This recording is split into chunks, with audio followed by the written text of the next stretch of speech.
جو مطلب ہے سلمان خان ہے، شاہ رخ خان ہے، اس قسم کے اداکار اربوں پتی ہیں، لیکن یہ بیچارے ممبئی میں اپنے لیے مطلب کوئی اچھا پلاٹ نہیں خرید سکتے۔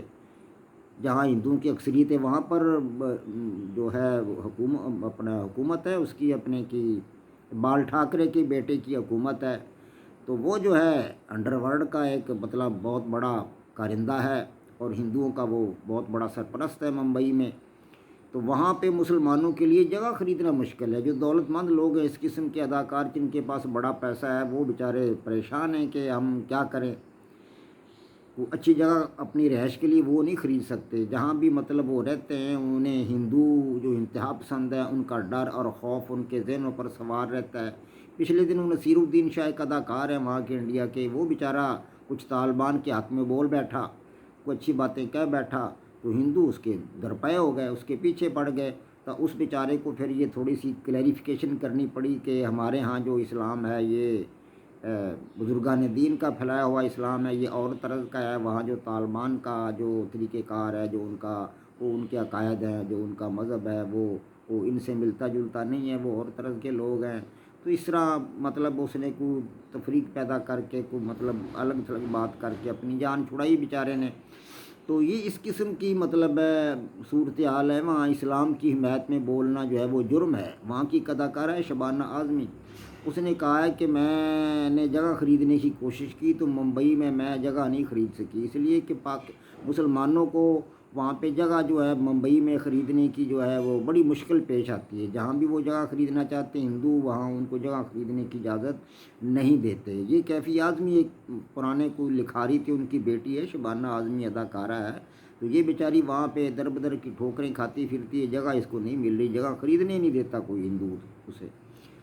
باقی لوگوں کی بھی یہی حالت ہے، جو دولت مند ہیں، پیسہ ہے ان کے پاس، لیکن وہ جگہ خریدنے سے جو ہے وہ انہیں بڑی مشکل پیش آتی ہے۔ ایسی جگہ پہ ایسے علاقوں میں جگہ ملتی ہے جہاں مطلب صورتحال بہتر نہیں ہے، جہاں مطلب سہولتیں نہیں ہیں، بجلی کی، پانی کی، اس قسم کی سہولتیں جہاں موجود نہیں ہیں، اس قسم کے علاقوں میں جگہ ملتی ہے رہائش کی، جہاں سپیروں کے وہ گھربندے بنائے ہوئے ہیں سپیروں نے، اور اپنے وہ بین بجا کر سانپ دکھاتے ہیں لوگوں کو، پیسہ کماتے ہیں۔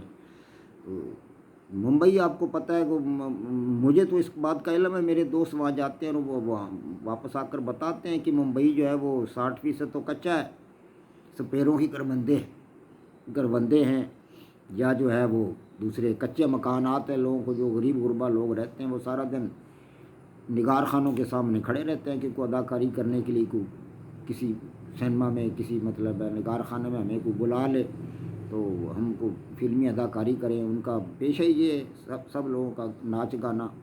تو وہاں پہ جو ہے مسلمانوں کے لیے جو بڑی ان کی حالت جو ہے وہ بڑی خراب ہے۔ اب وہ لوگ پچھتا رہے ہیں کہ ہم نے مسلمان ہوتے ہوئے بھی ہم نے قائد اعظم محمد علی جناح کے دو قومی نظریہ پر جو تھا وہ ساتھ نہیں کا۔ کاش کہ ہم آج اسلام کا دو قومی نظریہ جو ہے مسلمانوں کا، حضرت قائد اعظم محمد علی جناح کا دیا ہوا دو قومی نظریہ، اس کو مان لیتے، تسلیم کر لیتے اور پاکستان چلے جاتے تو ہمارے لیے یہ بہتر تھا۔ وہاں زندگی گزارنا ان کے لیے بڑا مشکل ہو رہا ہے۔ وہاں اسلام کی بات کرنا، مسلمانوں کی بات کرنا بڑا مشکل ہو رہا ہے، اور وہاں جو ہے مسلمانوں کی حالت زار اب دیکھی نہیں جاتی۔ اب جوں وقت گزر رہا ہے ہندوتوا کو وہاں پہ ترجیح دی جا رہی ہے، ہندوتوا کو غالب کرنے کی کوشش کی جا رہی ہے۔ کہا جا رہا ہے مطلب فلمیں بنانے والوں سے کہ وہ آپ ہندوتوا پر مبنی فلمیں بنائیں، جن میں ہندوازم کو غالب دکھایا گیا ہو، اسلام کو مغلوب دکھایا گیا ہو، اس قسم کی فلمیں بنائیں، کیونکہ ان کا تو سب سے بڑا ان کا زندگی کا مقصد ہی فلمیں بنانا، ناچنا گانا ہے۔ وہ کہتے ہیں کہ ہندوتوا کی حمایت میں فلمیں بنائیں اور مسلمانوں کے خلاف فلمیں بنائیں، مسلمانوں کے کلچر کو ختم کر دیں فلموں کے ذریعے اور ہندوتوا کو آگے بڑھائیں۔ تو اب وہاں کے مسلمان جو ہیں وہ پریشان حال ہیں۔ ہم تو صرف دعا ہی کر سکتے ہیں، اگر وہ بر وقت اس بات کا ادراک کر لیتے کہ قائد اعظم محمد علی جناح کا دیا ہوا دو قومی نظریہ ایک اچھا نظریہ تھا تو آج وہ سہولت میں ہوتے۔ تاہم ہم اب اس وقت ان کے لیے دعا کر سکتے ہیں کہ اللہ تبارک و تعالیٰ ان پہ اپنا فضل و کرم فرمائے، اور اللہ پاک ان کو وہاں رہنے سہنے کی سہولتیں بہم فرمائے۔ اور اللہ عز و جل ان کی مدد فرمائے۔ وما علینا الا البلاغ، پاک فوج زندہ باد، پاکستان پائندہ باد۔